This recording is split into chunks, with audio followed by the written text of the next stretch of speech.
levar os nossos pensamentos nesse momento, pedindo a Deus, Pai querido e misericordioso, é com grande alegria, Senhor, que nos encontramos nessa noite de hoje, em Teu nome, reunidos, irmãos de caminhada, para mais um momento de compartilhar palavras amigas, de nos reencontrar e nos relembrar das experiências, das lições trazidas pelo nosso querido e amado Mestre Jesus, que nessa noite de hoje, Senhor, te rogamos humildemente pelo amparo dos benfeitores desse trabalho, que possam nos intuir a cada um de nós, em especial o palestrante dessa noite de hoje, o Marcelo, que possa ser envolvido de muita luz e de muita intuição, que suas palavras possam ser consolo e conforto nesse momento e nessa hora, e que todos nós possamos nos sentir envolvidos por essas emanações de amor,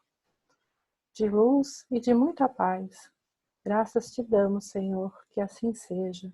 Amém.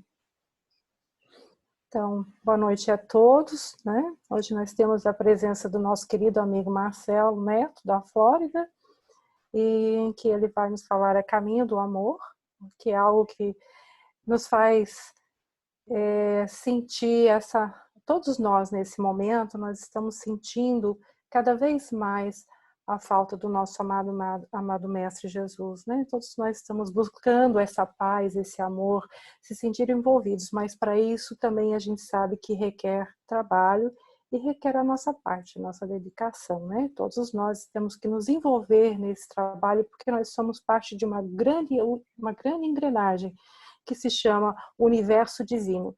Então, que Deus nos ampare, e vou passar a palavra para o Marcelo nesse momento. Estamos aqui todos ouvidos, Marcelo. Muito obrigado a todos. É para mim uma grande alegria estar conectado nesta sala virtual, unindo o Sul e o Norte, estreitando os laços do coração e agradecendo a nosso Senhor Jesus por esta possibilidade, distantes fisicamente, mas unidos pelos sagrados laços do coração. A nossa conversa a respeito de hoje vai, sem dúvida, tratar da questão relacionada ao amor. Este amor maior, este amor que nos foge, que nos escapa à percepção, porque ainda limitados nas questões relacionadas ao dia a dia, aos embates da vida material, não percebemos ainda a grande destinação que cada um de nós está, sem dúvida, fadado a encontrar num determinado momento da nossa infinita existência, da nossa imortal existência. Nós iremos varar a eternidade com a nossa própria imortalidade nestes processos constantes de construção, de reconstrução, de uma nova proposta, vivendo o paradigma do amor de uma forma muito mais ampla, muito mais plena, muito mais lúcida, e seguindo perfeitamente os postulados que há mais de 2000 anos o homem de Nazaré nos deixou. Num determinado dia, nas nossas conversas a respeito do Livro dos Espíritos, na nossa casa espírita, um grupo de estudos que acontece todas as terças-feiras, às 6h30 da tarde, um jovem que estava recentemente ingressado ali nas nossas conversas, no nosso grupo de estudos, ele estava, sem dúvida, muito sensibilizado pelas questões do espiritismo, pelas questões que a proposta que a doutrina espírita nos trazia. E ele faz a seguinte indagação. Ele estava preocupado com o mecanismo das leis kármicas. Pensava ele que a série de ações e reações se estenderiam em espirais infinitas pelo tempo, estas questões das leis kármicas. Isso lhe parecia contrário à ideia que sempre havia formulado da justiça divina. Ele falava dessa forma mais ou menos para a gente. Se ontem, num momento infeliz, de desvario, eu estrangulei alguém, ou matei algum irmão, alguma pessoa, alguém teria que me matar no futuro para que a lei se cumprisse. Mas o novo crime haveria de gerar fatalmente uma nova reação, abrindo outro ciclo e assim por diante, num ad infinito, numa espiral sem fim. De mais a mais, ele, muito bem conhecedor das questões da lei de Talião, nos trazia as questões da lei da pena de Talião, do olho por olho, do dente por dente, e mencionava com muita propriedade, até ali no Deuteronômio, no capítulo 19, no versículo 21, aquela passagem ali que estava muito bem colocada. Não terás piedade dele, vida por vida, olho por olho, dente por dente, mão por mão, pé por pé, e ele discorria de uma forma muito lúcida, com uma memória fantástica.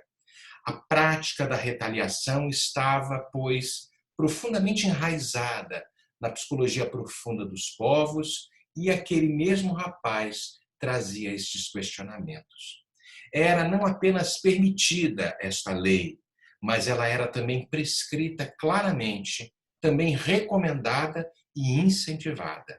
Era um direito que cabia ao ofendido, o direito do revide, na mesma proporção da ofensa. Conhecendo hoje, nós, espíritas, na perspectiva do tempo, as razões destas duras prescrições, que assim podemos aceitá-las sem nenhuma ressalva, porque elas muito contribuíram para implantar, através dos tempos e dos séculos, o princípio da vingança em total oposição às leis do perdão.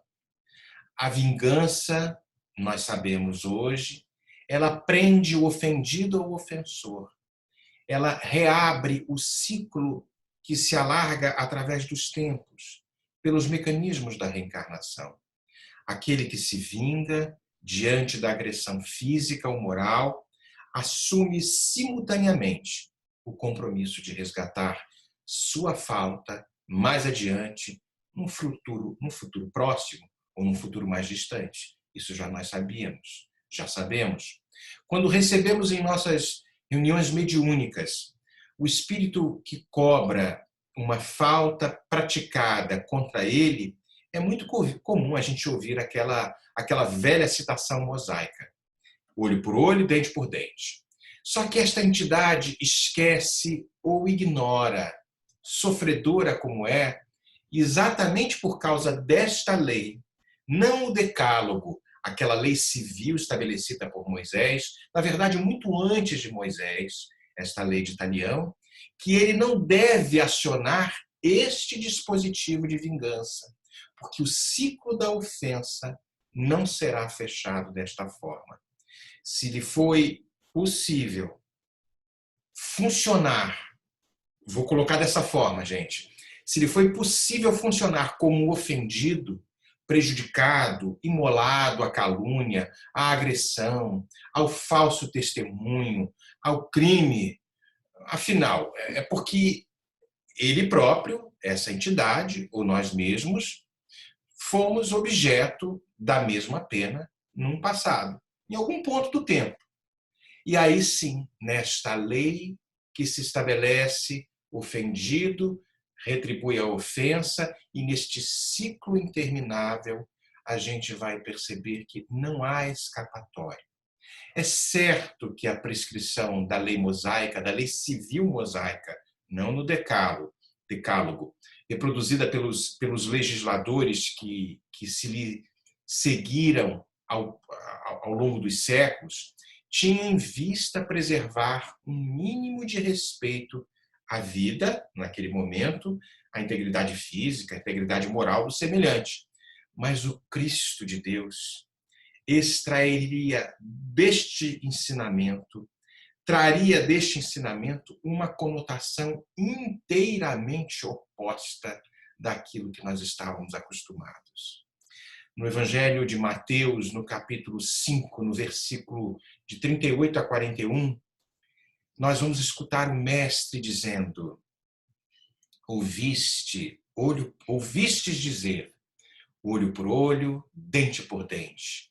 Pois eu vos digo que não resistais ao mal, Antes, ao que vos bata na face direita, oferecei-lhe também a outra face. Ao que desejar disputar-vos a túnica, dá-lhe também o manto, ou dá-lhe também a capa, dependendo da tradução.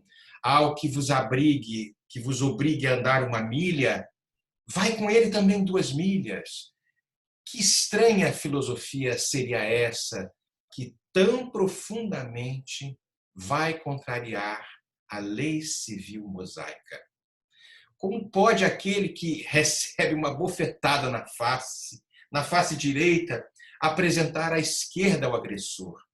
Por que tão estranho comando de conformismo e tamanha renúncia? É a pergunta que nós fazemos.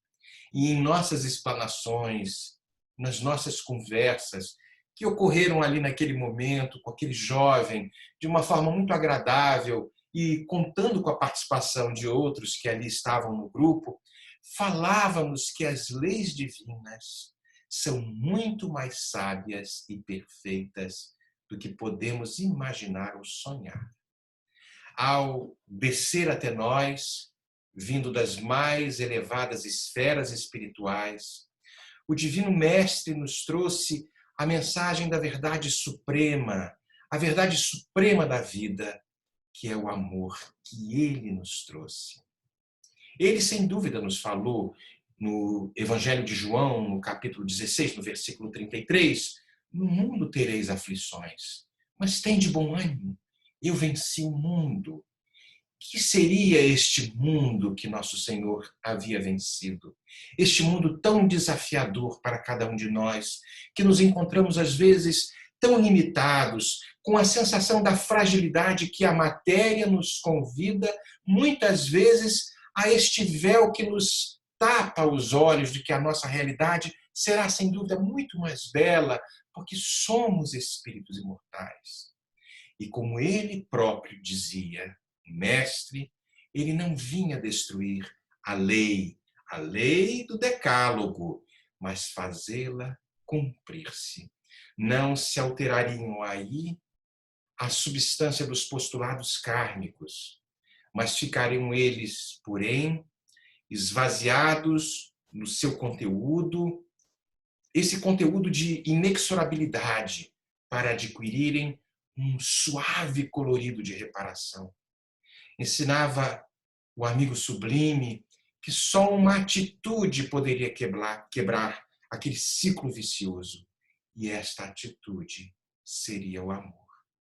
Na verdade, Jesus colocou tão alto o conceito e a prática do amor entre as criaturas que fez disso a nota dominante, o tema de toda a sua pregação, que foi algo inigualável. A uma certa altura da sua passagem entre nós, com aquele poder de síntese e de acuidade de que só ele era dotado, no mais alto grau, como se quisesse deixar numa só ideia toda a sabedoria da vida, ele nos disse simplesmente: amai-vos uns aos outros, como eu vos amei. Será que nós já meditamos, meus amigos, que nos escutam, com verdadeira seriedade, na beleza e na profundidade destas falas de Jesus? Ela contém não somente o mandamento supremo da lei, que há séculos antes havia sido transmitido a Moisés, mas como também a afirmação de que ele, o Cristo, viera demonstrar e praticar a verdade do amor e não somente pregá-la. Aqueles que vivessem tal filosofia de vida estariam cumprindo a lei do amor e seguindo os ensinos revelados por todos os profetas ao longo de todos os tempos. Estava aí o Mestre nos oferecendo os recursos necessários para que nós mesmos nos libertássemos das imposições do olho por olho, do dente por dente. E o que deveríamos fazer? Bastaríamos amar. Quando nos pedissem para caminhar 1000 passos, como Ali está no Evangelho de Mateus, que caminhássemos 2000 por nossa própria conta. Se nos batessem em uma face, que oferecêssemos a outra. Era lícito perdoar 7 vezes, como perguntou Simão Pedro para o Cristo, e o Cristo falava, não 7, Simão, mas 70 vezes 7 foi a resposta, cada erro. E o número 7 tinha uma significação cabalística. Esse 7 significava algo muito maior, sem conta. Esses 70 vezes 7 não são 490 cada erro. É como se fosse perdoe constantemente. Aí está o ponto em que se quebra a corrente kármica negativa, se nós o desejarmos, na prática do amor e na prática deste perdão. Nós bem sabemos que é muito fácil nós falarmos. É verdade, eu sei que é fácil falar e difícil praticar, porque ainda estamos muito mais próximos da largada do que a destinação, que um dia será a nossa realidade. Mas se perdoarmos aqueles que nos feriram, talvez nos pequenos esforços de perdão, não só nós iremos nos libertar das nossas próprias encrencas, como o grande orador Alberto Almeida tem sempre falado, ele usa muito essa expressão, libertar das nossas encrencas, mas vamos também ajudar a recuperar no tempo certo e pelo exemplo do perdão aqueles que nos observam nos 2 lados da vida, partindo em definitivo, quebrando em definitivo o círculo das algemas que nos acorrentava, sabe-se lá por quanto tempo. Mas se ainda não atingimos a perfeição moral de oferecer a outra face, caminhemos pelo menos uma outra milha, ou 2000 passos a mais, para oferecer talvez a prece, a nossa prece, em favor daquele que nos ofendeu. Esse gesto talvez represente, nas telas infinitas do tempo, o progresso e a libertação de irmãos aos quais, provavelmente, devemos tantas outras reparações. Graças a Deus, a despeito dos desacertos da época em que todos nós vivemos, já há bastante beleza moral neste mundo. Muitos espíritos se deixaram impregnar de tal forma por esse perfume chamado amor, por este perfume chamado perdão, que imprimiram a marca de sua passagem ao longo de toda a história. Sem dúvida há os anônimos por aí, estes homens vestidos de branco, estes médicos aí nos hospitais, cuidando desta pandemia, neste momento de chacoalhar da situação humana. Lembro-me do sermão profético em Marcos 13, os tempos são chegados, e ali muito bem assinalado também no livro A Gênese, no capítulo 18, é o último capítulo do livro da Gênese, a Gênese de Kardec.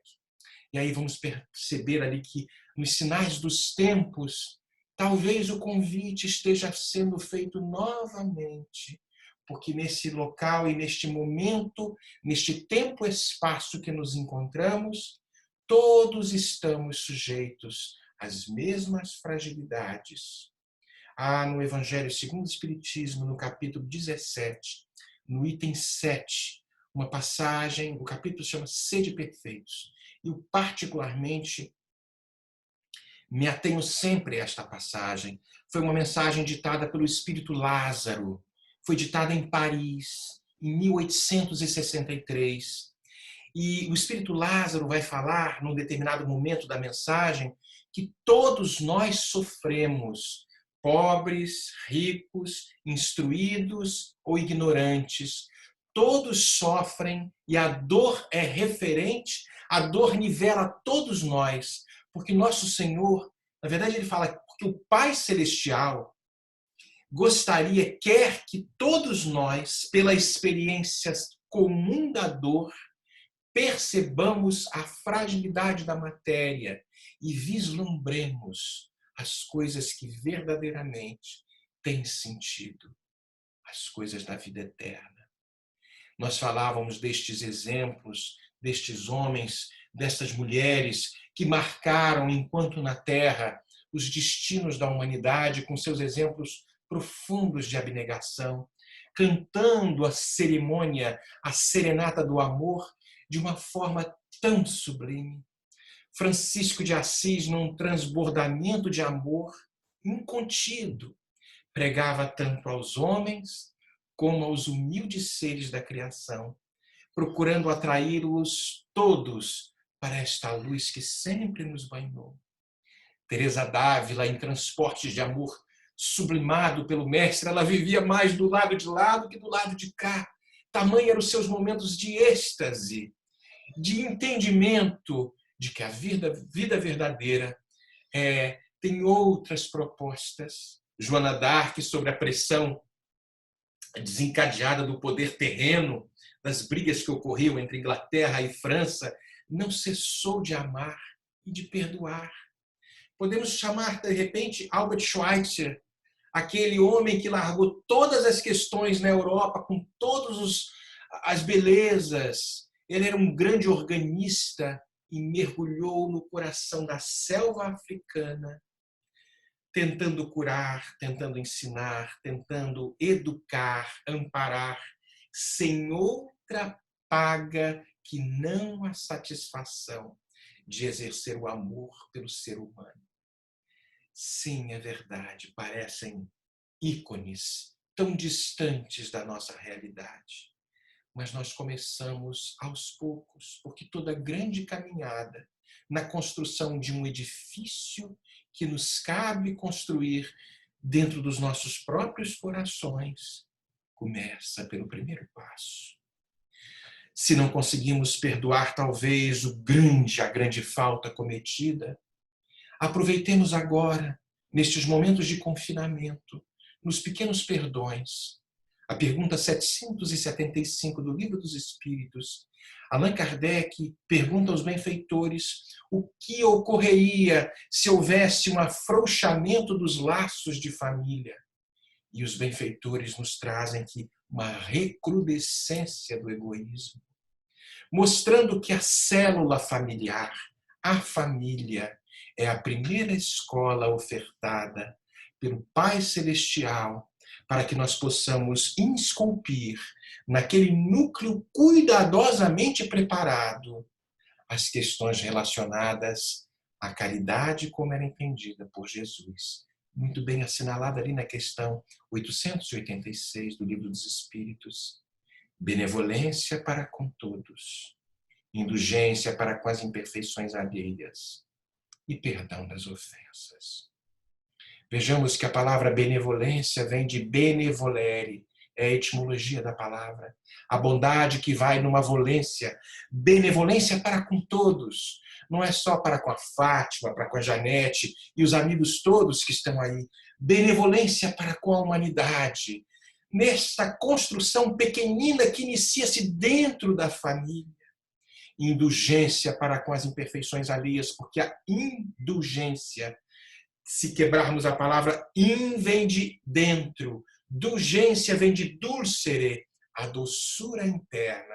Se eu já tenho doçura interna para com as imperfeições alheias, eu espero também que tenham para com as minhas próprias imperfeições, porque as tenho em quantidade. E o perdão das ofensas. A palavra perdão vem de perdonare, tapar buraco, como diziam os latinos, como diziam aqueles brutos do Império Romano. Roma, na construção das suas estradas, com as suas caravanas, na comunicação de uma cidade para outra, iam aqueles brutos, aqueles legionários, e eles às vezes se matavam ali com as espadas, criavam muitas situações no meio daquela estrada que era de terra, e cavavam buracos, e as caravanas batiam com a roda, quebravam, e aquilo era uma confusão danada. E aí os generais falavam ali, perdonare, perdonare, perdonare, tapa buraco, tapa buraco. Tapar os buracos da alma. É esse perdão constante, estes buracos que que se imiscuem dentro da nossa própria alma, tirando a beleza dessa escultura que vai um dia florescer e mostrando toda a sua majestade, porque nós somos seres criados pelo divino. Conhecemos então o caminho da recuperação, aquele que leva para o alto, e é preciso rogar forças a Deus para que saibamos segui-lo, seguir este caminho, pedindo a Jesus que nos amplie a capacidade de amar, de compreender. Não que essa atitude seja de passividade inútil, de maneira alguma não é esta a proposta da doutrina espírita. Amar no mais puro sentido é um programa de ação, é um roteiro de lutas, porque implica, em primeiro lugar, o combate ao nosso próprio comodismo, às nossas tendências egoístas incrustadas em nosso espírito por milênios. Esse egoísmo cego talvez fosse necessário lá atrás, quando, na meia luz da consciência que despontava no nosso ser, nos distantes períodos encarnatórios, lá nos primórdios, ainda não sabíamos que a vida continuaria depois da morte. Vivíamos, então, agarrados ferozmente às questões do corpo físico, às questões da materialidade, e por ela nós lutávamos, matávamos, roubávamos. Mas hoje, com este presente, com a doutrina espírita, não mais, não cabe mais. Iluminados pela verdade, essa verdade superior, sabemos que o corpo é um mero instrumento, e dos mais nobres, diga-se de passagem, instrumento de trabalho, de evolução, e por mais estranho que nos pareça, quanto mais trabalhamos em favor do próximo, mais nós realizamos em favor de nós mesmos. Vemos assim que o egoísmo se sublimou numa forma superior de sentimento, pois que, por amor a nós mesmos e ao nosso progresso espiritual, à nossa evolução, somos levados a amar aos outros.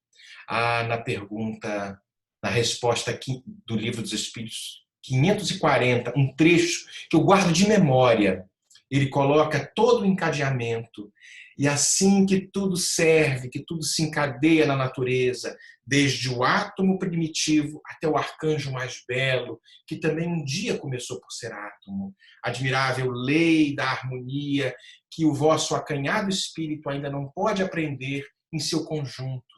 Aí a gente percebe que há um encadeamento. Naqueles primeiros estágios, talvez, o egoísmo, as coisas ligadas à materialidade, faziam sentido naqueles primeiros estágios. Mas agora, uma vez conscientizados, embora ainda não totalmente plenos, percebemos qual o objetivo das nossas vidas. Na pergunta 780 do Livro dos Espíritos, a marcha do progresso, a lei do progresso. E Kardec pergunta mais ou menos assim: o progresso moral acompanha sempre o progresso intelectual? E a resposta é: decorre deste, mas nem sempre o segue imediatamente. Aí ele vai, desdobra no item A, uma subpergunta. Então, como é que pode o progresso intelectual engendrar o progresso moral, fazendo a criatura compreender a diferença entre o bem e o mal? O homem, desde então, pode escolher, e no desenvolvimento mais aguçado do livre-arbítrio, vai acompanhando, mais ou menos assim, o desenvolvimento do livre-arbítrio vai nos dando possibilidades maiores de discernir e ficamos com maiores responsabilidades, porque não podemos, sem dúvida, culpar uma criança por uma falta que um adulto bem educado tenha cometido em igual valor. Logicamente que a criança terá uma outra responsabilidade perante os seus atos, mas nós que já sabemos, não podemos mais alegar desconhecimento. Aí a gente vai percebendo Que tipo de ser humano eu quero ser? Mais consciente? Menos consciente? Dizemos então que o amor é um programa de trabalho, é um programa de luta íntima. Que luta seria essa? É o bom combate. E que temos que exercê-lo de uma forma sempre ativa, esclarecendo, pelejando contra os erros que nós cometemos, ajudando aos que precisam de ajuda, enfim, tolerando mais e mais, desenvolvendo as fortalezas íntimas, porque naquela fala que nós trouxemos um pouquinho antes, numa grande jornada, os primeiros passos. Começamos pelos primeiros perdões, aqueles que se apresentam dentro da primeira escola que nos foi ofertada, a escola da casa, a escola do lar. Reclamávamos tanto da falta de tempo, e agora, com tempo em excesso, o que fazemos dele? Será que nós vamos sair desta pandemia do mesmo jeito que entramos? Será que quando passar este dia de férias, que não são férias, será que nós vamos estar na mesma situação? Será que isso não serviu para chacoalhar toda a sociedade, toda a humanidade, com a mensagem que ali está por trás, nos convidando a rever valores? Porque provavelmente os cientistas políticos, os cientistas de toda a área social, estão reavaliando e reanalisando as novas possibilidades do convívio. Estamos sentindo tanta falta do abraço, do toque, coisas que no passado nem nos dávamos conta, porque os celulares ficávamos mais tocados com as questões dos celulares, das 1000 mensagens, dos lives, dos Facebooks, do Twitter, do seja lá o que for. E não tínhamos tempo para nós mesmos e para a própria família. Por isso, meus queridos, o amor deve ser o norte sempre buscado, porque o amor é a essência da vida. O amor é mais forte que o ódio, sempre foi. Ele venceu a morte. Se Cristo foi o maior dos missionários, o maior de todos, se ele conquistou esta ascendência perante ao mundo cristão e aos homens, foi porque trazia em si um reflexo da mais pura essência do amor divino. Jesus passou tão pouco tempo na terra entre nós. Praticamente 3 anos foram os seus anos de pregação. Mas esses 3 anos foram suficientes para que ele conquistasse o espírito de quase todas as nações. Não foi pela ciência, nem pela arte da oratória que ele seduziu, ele cativou multidões, mas foi pelo seu amor com A maiúsculo. E depois da sua morte, depois do seu desencarne, o seu amor permaneceu no mundo como um foco vivo, sempre ardente. E por isso que, apesar dos erros e dos equívocos dos seus representantes, apesar de tanto sangue derramado por estes representantes deste Cristo, tantas fogueiras armadas, tantos véus estendidos sobre o seu ensinamento, a moral cristã, a moral essencial cristã, continua sendo e sempre será inatacável. No começo do livro O Evangelho segundo o Espiritismo, o objetivo desta obra, nós vamos perceber que Kardec coloca ali que podem dividir-se em 5 partes as matérias contidas nos evangelhos. Aí Kardec coloca os atos comuns da vida do Cristo, os milagres, as predições, as palavras que foram tomadas pela Igreja para fundamento dos seus dogmas e o ensino moral. Aí Kardec vai e coloca, as 4 primeiras têm sido objetos de controvérsias. A última, porém, o ensino moral, conservou-se inatacável. E Kardec vai e coloca mais, ele coloca, diante desse código divino, a própria incredulidade se curva. É terreno onde todos os cultos podem reunir-se, estandarte sobre sob qual podem todos colocar-se, quaisquer que sejam as suas crenças, porque nunca, nunca, jamais estas máximas morais que o Cristo nos trouxe foram objeto de discussões dogmáticas, porque ele simplesmente falava: ama ao próximo, amai a Deus acima de tudo e ao próximo como a ti mesmo. Com profundo respeito ao Criador e ao próximo, porque no próximo vemos o reflexo de nós mesmos nesta construção de um ideal diferente, de uma proposta muito renovadora que sempre esteve ali para cada um de nós, bastássemos que fôssemos a fonte dos evangelhos e percebermos que não há outro caminho a não ser o amor. Mahatma Gandhi, num determinado momento da sua vida, diz que se perdessem todos os livros sacros da humanidade e só sobrasse o Sermão da Montanha, nada se teria perdido. Esse Sermão da Montanha, que nos traz um código de ética, nos descreve a situação da criatura no momento atual, mas nos traz, da mesma forma que explica a situação conflituosa, aponta o destino, o objetivo, para que nós possamos encontrar a paz. No Evangelho de Mateus, no capítulo 5, há a sequência: bem-aventurados os pobres de espírito. Entendamos esses pobres de espírito como aqueles humildes, humildes na simplicidade, porque deles é o reino dos céus. Uma coisa interessante, porque bem-aventurados, esses humildes significaria, de repente, eu sou simples, eu sou humilde. A palavra humilde vem de humus. O que é o humus? É o substrato na terra que faz com que as outras plantas cresçam. É aquela matéria decomposta que vai aos pouquinhos servindo como elemento, como substância enriquecedora das plantas.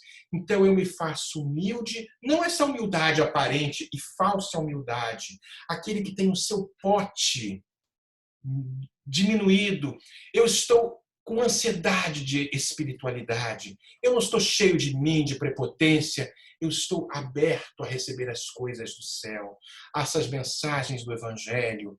E aí sim, este será o reino. Ou seja, a minha destinação será o reino dos céus, porque eu estou ansioso por estar ali, neste processo de receber do Mestre os ensinamentos. Bem-aventurados os que choram, os aflitos, também ali em Mateus, parece um paradoxo, porque estes serão consolados. Aí a gente vai percebendo que há uma sequência nas bem-aventuranças: bem-aventurados os misericordiosos, porque estes receberão misericórdia, bem-aventurados os puros de coração, porque estes verão a Deus. Nesta sequência, se um dia falarmos das bem-aventuranças e trouxermos algumas explicações, vamos perceber que há uma sequência gradativa e crescente para que a gente possa, no ponto mais alto, no degrau mais elevado destas bem-aventuranças, nos encontrarmos em total comunhão com a proposta, que é a proposta do amor. Então não há outro caminho, não há outra solução a não ser a amar. Este amor que está ali no livro O Problema do Ser, do Destino e da Dor, no capítulo 25. Leon Denis nos traz, neste capítulo, uma belíssima explanação a respeito do amor. Ele nos fala que o amor é o princípio da vida universal, que fornece à alma, em suas manifestações mais elevadas e mais puras, aquela intensidade de radiação que reconforta, que vivifica tudo à sua volta. E através dele, deste amor, que a alma se sente estreitamente, intimamente ligada à providência divina, à potência divina, é a palavra que ele usa, esse foco ardente da vida, que é todo amor. E ele coloca, por isso o amor é uma atitude de sacrifício, que é diferente do sacrifício que nós conhecemos, e que entendemos. Para algumas almas nobres, o sacrifício que fazem em prol de outros pode parecer para nós uma grande dor e uma grande loucura, mas para aquele que ama, não existe esse sacrifício na concepção daquele que não tem a amplitude do amor, que não percebe as questões ligadas a todo este entendimento. Por isso, estas questões relacionadas ao sacrifício. Deus auriu a vida para dá-las às almas e a auriu a vida através do seu infinito e incomensurável amor.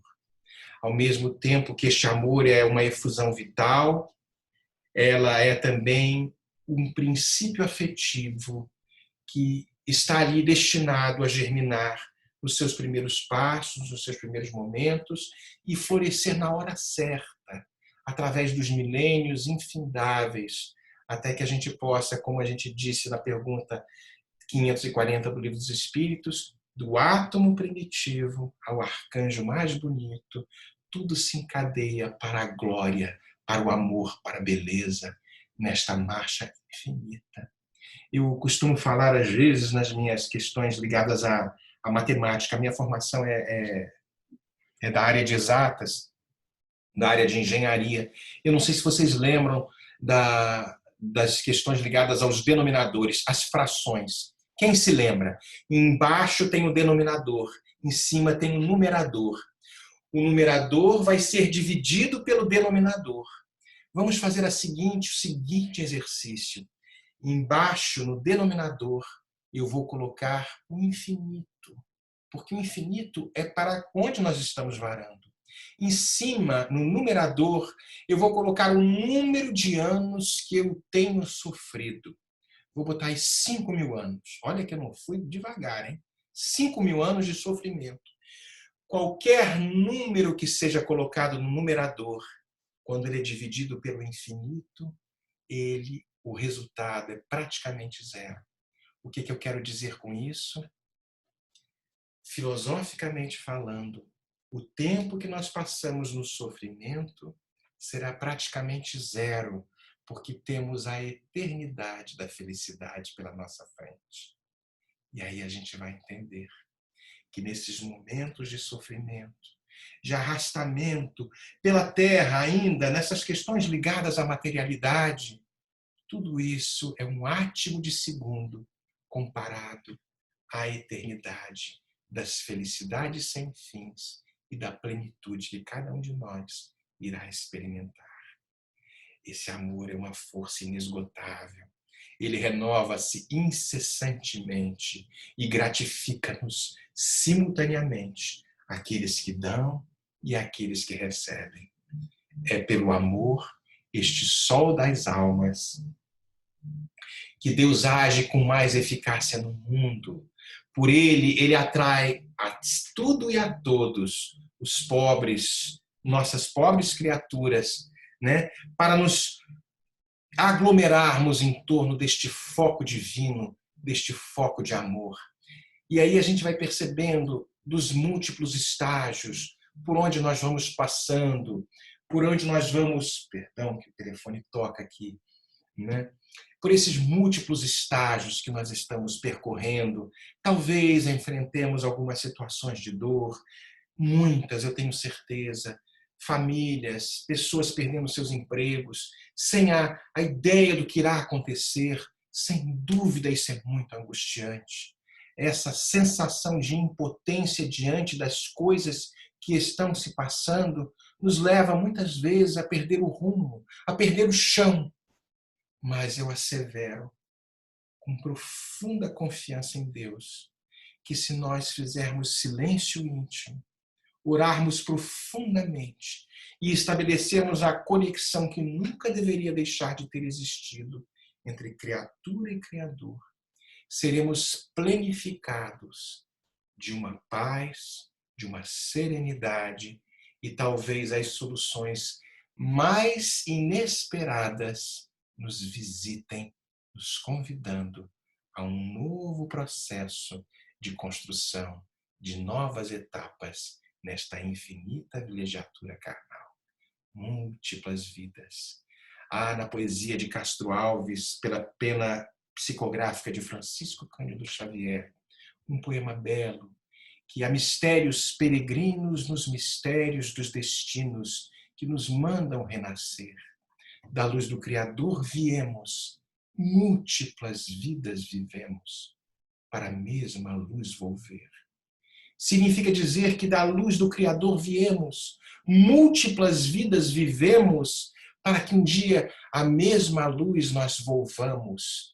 E não significa que vamos estar ali com parte do todo, como é a proposta panteísta de muitas doutrinas, porque nós conservaremos a nossa individualidade, mas para a mesma luz volver, significando que estaremos em total comunhão com o Pai, num processo de total harmonia, passando da condição de assistidos para aqueles que assistem em plano maior. E aí experimentaremos o amor como deve ser experimentado, para que um dia todos nós nos consagremos àquela belíssima passagem do Evangelho, no capítulo 17 também, sede perfeitos do homem de bem. E aí nós vemos pela mensagem que ele traz que o verdadeiro homem de bem é aquele que pratica a lei de justiça, de amor e de caridade na sua maior pureza. Se interroga a sua consciência sobre os próprios atos. Pergunta se não violou essa lei, se não cometeu mal, se fez todo o bem que podia, se não deixou escapar voluntariamente uma ocasião de ser útil. Se ninguém tem do que se queixar dele, olha como isso é difícil. Enfim, se fez aos outros aquilo que gostaria que os outros fizessem por ele. Mas o homem de bem, ele tem mais características, tem mais adjetivos, porque ele tem fé em Deus, ele tem fé na bondade do Senhor, ele tem fé na justiça, na sua sabedoria, sabe que nada acontece sem a permissão do Altíssimo e submete-se em todas as coisas à sua vontade. Esse se submeter a todas as coisas à sua vontade não é uma atitude de passividade, é uma atitude de atividade, porque enfrentar-se a si mesmo com resignação, com obediência nas questões ligadas à externalidade e às próprias questões internas, demanda a cada um de nós muita coragem e muita atividade íntima neste bom combate, nesta situação de reconstrução. Esse homem de bem, ele tem fé no futuro. E por isso ele coloca os bens espirituais acima das questões temporais, das questões da materialidade. Ele sabe que todas as vicissitudes da vida, todas as dores, todas as decepções são provas ou expiações e as aceita sem murmurar. O homem possuído pelo sentimento da caridade, de amor ao próximo, ele faz o bem pelo bem. Ele não espera recompensa. Ele paga o mal com o bem. Ele toma a defesa do fraco contra o forte e sacrifica sempre o seu interesse à justiça. Não essa justiça dos homens, tão falha, tentando se aproximar da justiça divina, mas aquela justiça que está esculpida dentro de cada um de nós, como está ali na pergunta 621, onde está escrita a lei de Deus? Na consciência de cada um de nós, independente do credo, da crença, de toda a situação, está ali esculpida na mente, na consciência de cada um de nós. E a mensagem do homem de bem, ela vai se alargando, ela vai seguindo com uma série de predicados, porque ela não incita o ódio, ele não incita o rancor, não se compraz com os defeitos do próximo, pelo contrário, evidencia as coisas boas. E aí a gente vai percebendo que este homem de bem, que queremos ser todos nós, é, sem dúvida, a exemplificação do amor na face da terra e vai um dia experimentar, todos nós iremos experimentar estas situações de libertação do nosso passado com muito júbilo e iremos fazer o caminho de volta, resgatando aqueles que ainda estão na retaguarda para que possam alçar-se um dia no mesmo patamar de plenitude que todos nós um dia iremos encontrar. Eu me lembro, para que nós pudéssemos, para que nós possamos encerrar a nossa fala do nosso querido Francesco Bernardoni, aquele jovenzinho na cidade de Assis, que, encontrando-se em comunhão com nosso Senhor, pede num determinado momento da sua existência, pedindo a Ele do fundo do coração, na oração de Francisco de Assis: Senhor, faz de mim instrumento de tua paz. Onde houver ódio, que eu leve o amor. Onde houver ofensa, que nós saibamos levar o perdão. Onde houver discórdia, saibamos levar a união. Onde houver dúvidas, porque há muitas dúvidas, ajude-nos a levar a fé. Onde houver erro, ajuda-nos a levar a verdade. Onde houver o desespero, ajuda-nos a levar a esperança. Onde houver tristeza, que nós saibamos levar a alegria. Onde houver trevas, que saibamos levar a luz. E ele vai ainda mais, ele pede: ó mestre, fazei-me que procuremos muito mais consolar do que sermos consolados, compreender muito mais do que sermos compreendidos, amar muito mais do que sermos amados, porque é dando que recebemos, é perdoando que nós seremos sempre perdoados, e é morrendo para esta vida ligada às questões da materialidade, das coisas temporais, das coisas impermanentes, que iremos um dia acordar no mundo dos espíritos, na casa onde todos nós nos verdadeiramente pertencemos, nesta vida eterna, não mais necessitados das reencarnações sucessivas, mas percebendo que fazemos parte do infinito e imenso amor, porque já nos encontramos com este amor dentro de cada um de nós.